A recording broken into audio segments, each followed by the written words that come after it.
สบายดีพี่น้องมื้อนี้มาพบกับบ่าวซินอีกคือเก่ามื้อนี้ซิน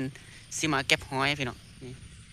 สถานที่นี้ว่ามันสิมีหอยหรือบ่มีพี่น้องมาลุ้นมาเบิ่งนำกันพี่น้องเพราะว่ามื้อนี้ซินมาคนเดียวแล้วบ่มีผู้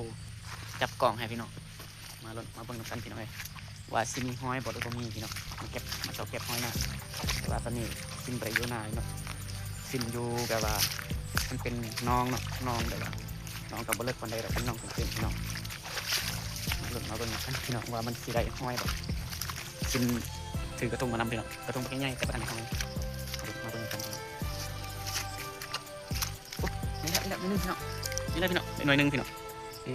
หอยตัวนึงแล้วแต่มันบ่มีลายพี่น้อง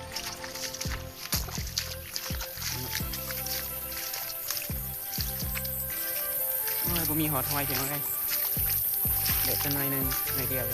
ก่อนอื่นมดซินขอผากเสื้อเด้อผากอุดหนุนเสื้อของบ่าวซินเด้อเป็นเสื้อโลโก้ของซินเองเนาะราคาเป็นเสื้อนักศิลปินพี่น้องผากอุดหนุนบ่าวซินเด้อราคาเป็นกันเองพี่น้องเสื้อเป็นแพรที่นุ่มเนาะที่นาเป็นแพรดีพี่น้องเกรดดีพี่น้องผากอุดหนุนบ่าวซินเด้อ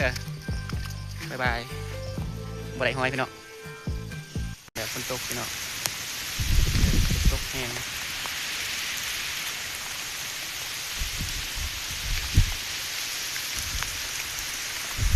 หน้าเด็ดหอยหน่อยเดียว